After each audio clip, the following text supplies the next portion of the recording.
시간 함께 은혜 받으실 말씀은 열왕기상 17장 17절에서 24절 말씀입니다. 구약성경 545면 전후에 있습니다. 열왕기상 17장 17절에서 24절 말씀입니다.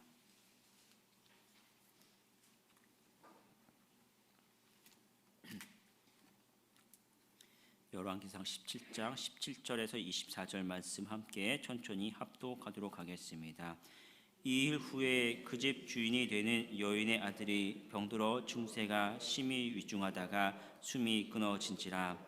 여인이 엘리야에게 이르되 하나님의 사람이여 당신이 나와 더불어 무슨 상관이 있기로 내 죄를 생각나게 하고 또 내 아들을 죽게 하려고 내게 오셨나이까. 엘리야가 그에게 그의 아들을 달라 하여 그를 그 여인의 품에서 받아 안고 자기가 거처하는 다락에 올라가서 자기 침상에 누이고 여호와께 부르짖어 이르되 내 하나님 여호와여 주께서 또 내가 우고하는 집 과부에게 재앙을 내리사 그 아들이 죽게 하셨나이까 하고 그 아이 위에 몸을 3번 펴서 엎드리고 여호와께 부르짖어 이르되 내 하나님 여호와여 원하건대 이 아이의 혼으로 그의 몸에 돌아오게 하소서 하니 여호와께서 엘리야의 소리를 들으심으로 그 아이의 혼이 몸으로 돌아오고 살아난지라. 엘리야가 그 아이를 안고 다락에서 방으로 내려가서 그의 어머니에게 주며 이르되 보라 내 아들이 살아났느니라. 여인이 엘리야에게 이르되 내가 이제야 당신은 하나님의 사람이시오 당신의 입에 있는 여호와의 말씀이 진실한 줄 아노라 하니라. 아멘. 함께 봉독한 말씀을 중심으로 사르밧 과부의 믿음이라는 제목으로 은혜를 나누도록 하겠습니다.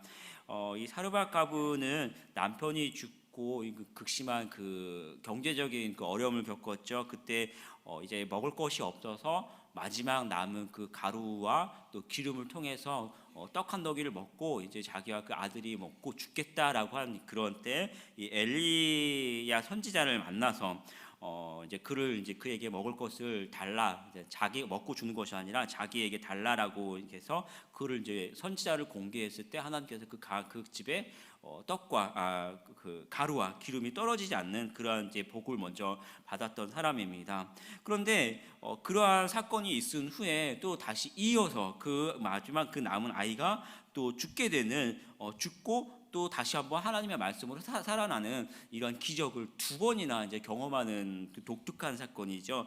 보통은 한 번 있는데 이 기적이 2번이나 이어지는 그런 사건을 경험하게 됩니다. 이 아들이 죽었을 때의 부모의 심정, 우리가 차마 이제 말로 할 수 없는 극한 이제 고통이라고 할 수 있겠죠. 표현할 수 없는, 경험하지 않으면 알 수 없는 그런 이제 고통입니다.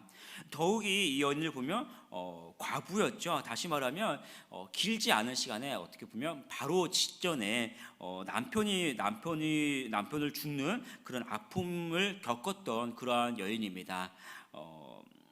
또 오늘 13절을 보면 이 죽은 아들도 또 독자입니다. 남편이 죽은 것도 힘든 상황에서 이 아들 하나만 그나마 의지하고 살았는데 그 아들 역시도 얼마 지나지 않아서 다시 죽었다라는 사실이죠.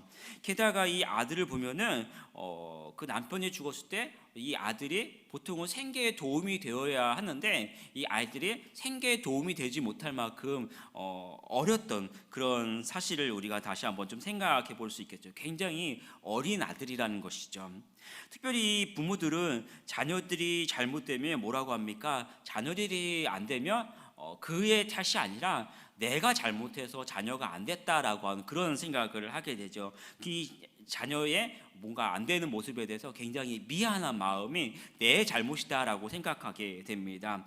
아이들이 몸이 왜소하다든지 아니면 밥을 잘 못 먹는다든지 아니면 장성한 아들인데 뭔가 좀 부족하다 하면은 그가 잘못해서 그렇게 된 것이 아니라 내가 잘못 키워서 이 아이가 좀 다른 길로 갔고 내가 잘 못해서 이 아이가 좀 머리가 나빴고 몸이 왜소하고 이런 식으로 이 아이의 모습, 이 아이가 잘못된 것을 내가 잘못해서 그렇다라고 이렇게 생각하는 경향이 부모들에게 있는데 이 아이가 죽었을 때도 어린 아이가 죽었을 때도 그가 뭐 건강이 안 좋아서 죽은 것이 아니라 뭔가 잘못해서 죽은 것이 아니라 내가 부모인데 내가 잘못해서 이 아이가 죽고 내가 죄가 있으니까 이 아이가 죽었다라고 생각하는 것이 일반적인 이 부모의 모습입니다.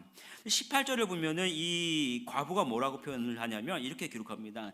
내 죄를 생각나게 하고 또 내 아들을 죽게 하려고 내게 오셨나이까, 이렇게 엘리야 선지자에게 얘기하죠. 다시 말하면 이 과부 역시도 내가 죄가 있어서 이 아이가 내 죄 때문에 벌을 받고 죽었다, 그렇게 생각하고 당신은 선지자니까 왜 나를 책망하고 나를 벌하는 것이 아니라 내 죄 때문에 이 아이를 죽게 했느냐, 이렇게 원망하는 그러한 모습이죠.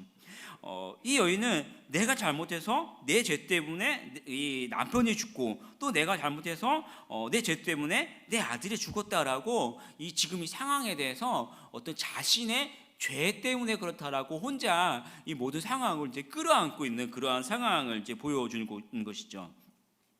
우리가 이제 어떤 일을 살다가 보면 어떤 일이 좀 잘 안 풀리고 굉장히 힘든 상황에 있을 때, 아니면 어떤 큰 아픔, 또 고통이 오면은 이러한 이 여인처럼 그 상황에 대해서 내 죄 때문에 그렇다, 나 때문에 그렇다, 내가 못나서 그렇다라는 식으로 자기가 혼자 다 끌어안는 그런 경향을 나타냅니다. 내가 죄가 있어서 저주를 받았다, 아니면 하나님이 나를 버리신 거고 나는 세상에 혼자 남았다, 이런 식으로 이제 막 반응하는 그런 모습을 보이죠. 어떻습니까? 사실이 그런데 그러한 반응을 우리가 보이긴 하지만 그러한 사실 자체는 사실은 아니지요.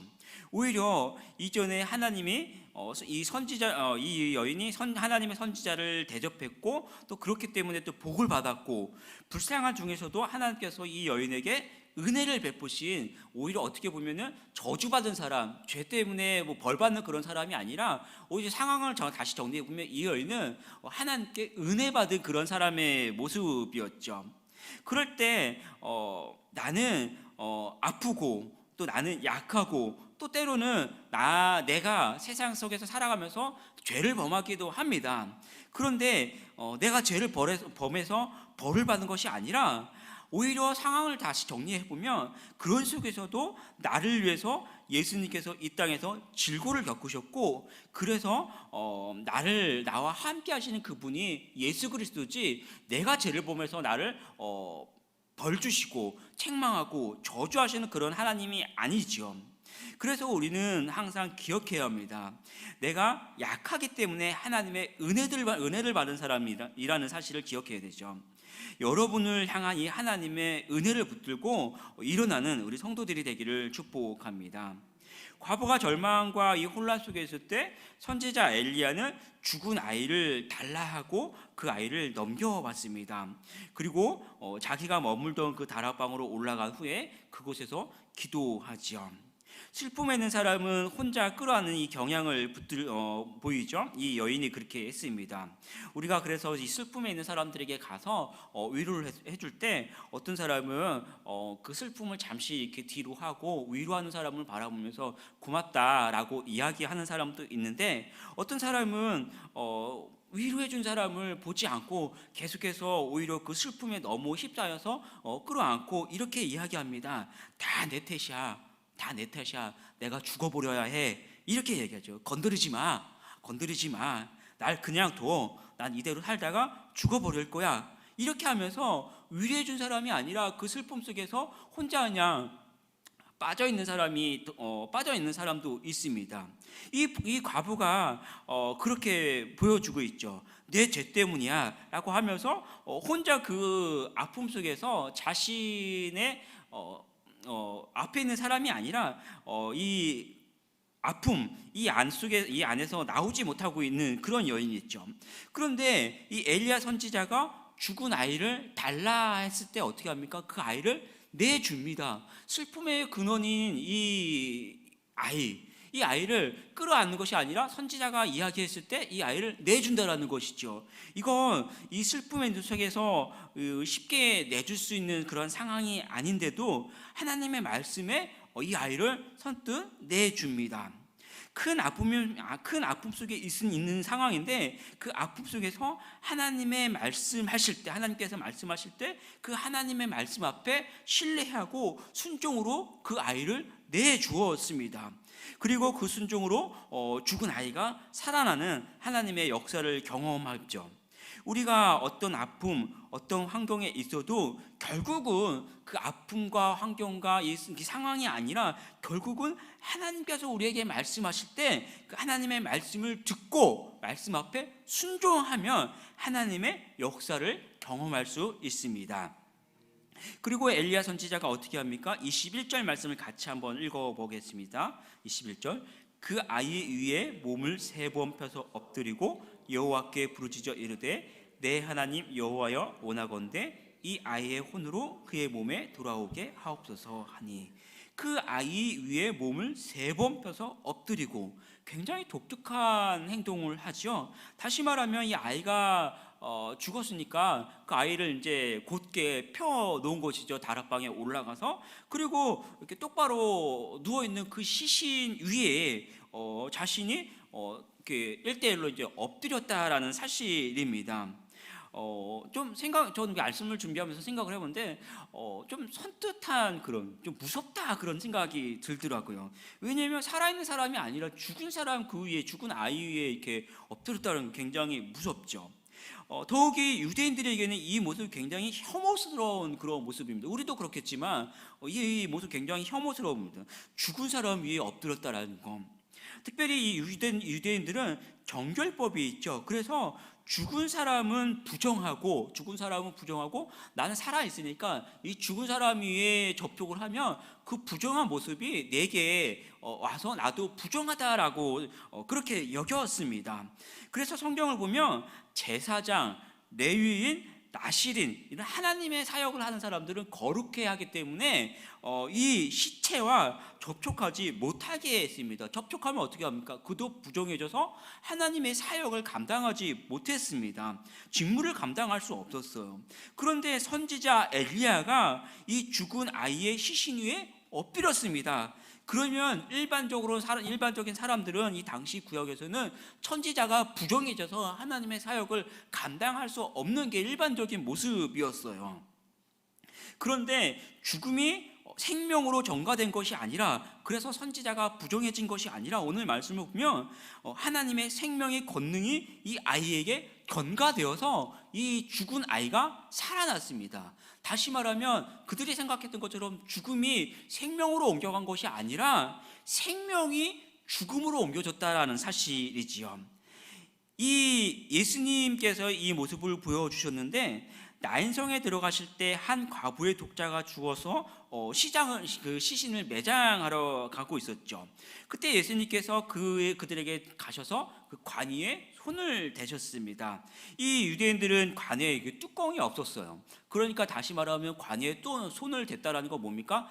그 뚜껑에 손을 댄 것이 아니라 그 관 안에 있는 시신을 만졌다라는 사실이죠. 죽음이고 부정해질 수 있고 혐오스러운 그 사건인데, 예수님께서는 말씀으로 하시지 않고 그 시신을 만지셨습니다. 죽은 자에게 따뜻한 하나님의 사랑의 손길로 다가가 주셨고, 그럴 때 하나님의 생명이 그에게 옮겨졌다라는 사실이죠. 우리가 아파할 때 우리 하나님은 말씀으로만 하시는 분이 아니라는 것이죠.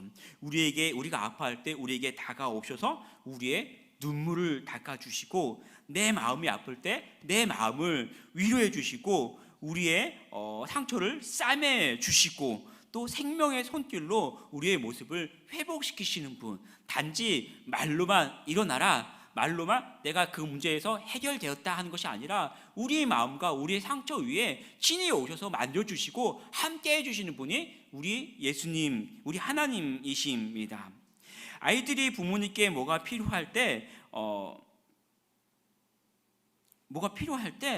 그렇게 이야기하죠. 엄마, 돈 좀 줘 라고 하죠. 그 과정 속에서는 부모는 그 아이에게 돈을 줍니다. 그럼 어떻습니까?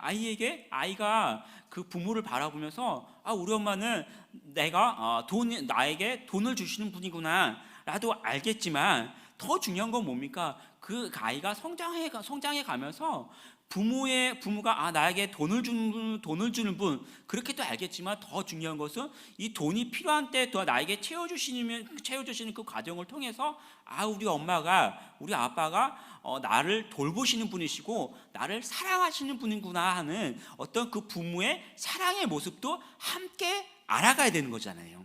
오늘 이 과정을 통해서도 마찬가지입니다. 이 사르밧 과부는 단순히 하나님의 이 능력을 한 번 경험한 것이 아니라 이전에 먹을 것이 없을 때 그 가루와 기름이 떨어지지 않은 이 사건도 경험했었어요.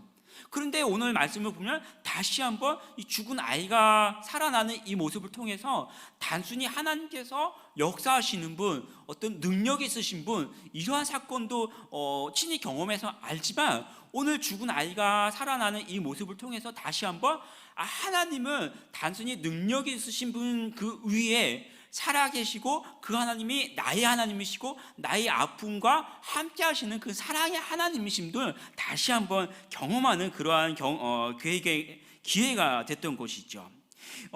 그래서 이 과부가 이전에는 고통 속에서 물질적으로 축복받았어요. 그런데 그것은 단적인 한 부분이었고 성경을 보면 그 후에 과부가 어떤 하나님을 찬양했다 이런 기록이 없었어요.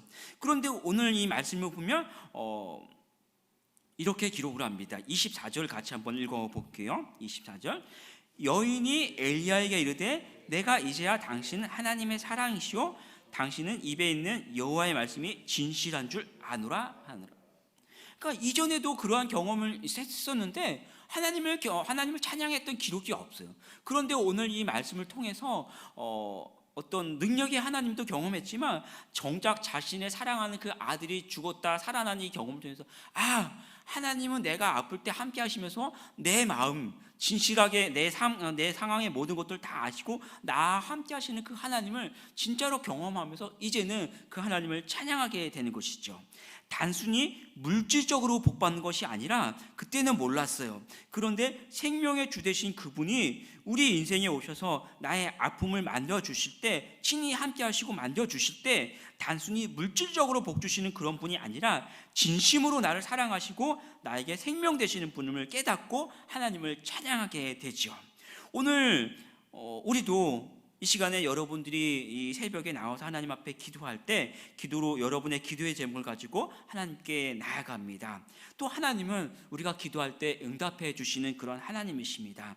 그런데 정말 중요한 건 뭡니까? 하나님이 나의 문제를 해결해 주시고 응답해 주시는 그 하나님을 넘어서서 그 하나님이 여러분의 상황과 여러분의 아픔 위에 오셔서 여러분의 눈물을 닦아주시고 여러분과 함께 하시고 여러분의 아픔 가운데서도 진심으로 함께 하시고 위로해 주시고 또 도와주시는 그러한 하나님을 우리가 경험해야 합니다. 그리고 그 하나님을 깨닫고 찬양으로 함께 나가는 우리 성도들이 되기를 축복합니다. 기도하겠습니다.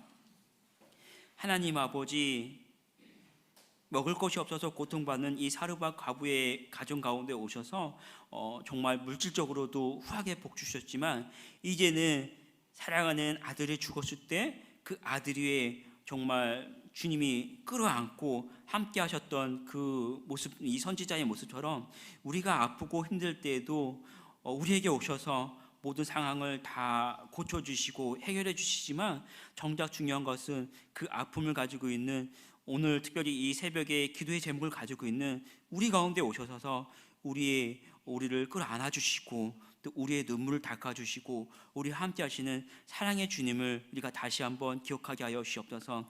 그래서 오늘 이 시간도 우리가 함께 기도할 때 우리와 함께 하시고 우리 위에 오셔서 우리의 눈물을 닦아주시고 우리를 만져주시고 우리와 함께 하시고 세상 가운데서도 내가 주님과 함께 동행하고 주님의 손을 붙들고 이 세상을 살아갈 수 있는 이 하루가 될수록 주님 지키시고 함께하여 주시옵소서. 사랑의 주님이 나와 함께 하시고 나와 동행하시고 내가 그 주님과 함께하며 찬양으로 이 하루를 살아갈 수 있는 이 하루가 되게 하여 주시옵소서. 감사드리며 축복하며 주 예수 그리스도의 이름으로 기도합니다. 아멘.